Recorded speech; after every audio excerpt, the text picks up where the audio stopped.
এই 1400 সংখ্যাটা তো একটা আপনার কাছ থেকে যারা পলিটিক্যাল রেজনিং করছে তারা 1400 বলবে। I'm talking about United Nations report. Please do some research. I'm talking about UN report. সাংবাদিকতা জনতার ভোটে পাওয়া কোনো রাজনৈতিক পদ নয়। একজন সাংবাদিকের যে কয়েকটা মৌলিক দায়িত্ব রয়েছে তার মধ্যে একটা হলো যেটা সে জানবে সেই বিষয়ের সত্যতা কতটুকু তা বের করতে সংশ্লিষ্ট ব্যক্তিকে প্রশ্ন করবে। ফ্যাসিস্ট আমলেও সত্য বের করে আনতে গিয়ে প্রাণ হারানো ও চাকরিচ্যুত হয়েছেন অনেক সাংবাদিক, যার জ্বলন্ত উদাহরণ হচ্ছে সাগর রুনি হত্যাকাণ্ড ও আরও অনেক ঘটনা। এছাড়াও সে সময় বাক স্বাধীনতা ও ব্যক্তি স্বাধীনতায়ও হস্তক্ষেপ করে রেখেছিল হাসিনা সরকার। সেই স্বাধীনতা পুনরুদ্ধার করতেই হয়েছিল জুলাই আন্দোলন। সেই কাঙ্ক্ষিত স্বাধীনতা পেয়েও যায় 5 আগস্টে শেখ হাসিনার দেশ ছেড়ে পলায়নের মাধ্যমে, এবং এটাকে আমাদের দ্বিতীয় স্বাধীনতা হিসেবেও মন্তব্য করেছেন অনেকে।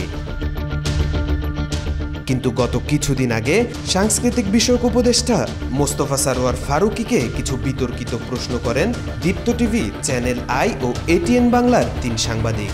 তারপর থেকেই হাসিনা পতনের আন্দোলনে অংশ নেওয়া ছাত্র জনতা ক্ষোভে ফেটে পড়েন এবং 29শে এপ্রিল সেই 3 সাংবাদিকদের চাকরিচ্যুত করেন সেই টিভি চ্যানেলগুলো।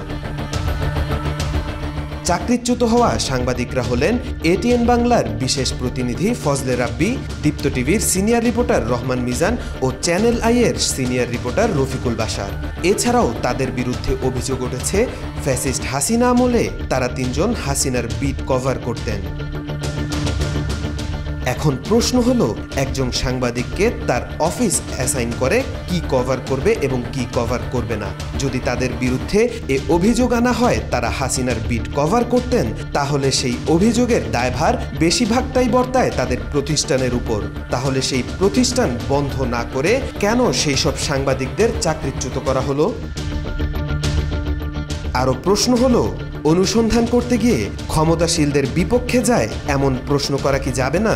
যদি প্রশ্ন করার দোষে চাকরিচ্যুত হতে হয় তাহলে সত্য মিথ্যার তফাৎ কিভাবে বের করে আনবেন? এমন প্রশ্ন রয়েই যায়। তাওফিকুল ইসলাম, আজকাল।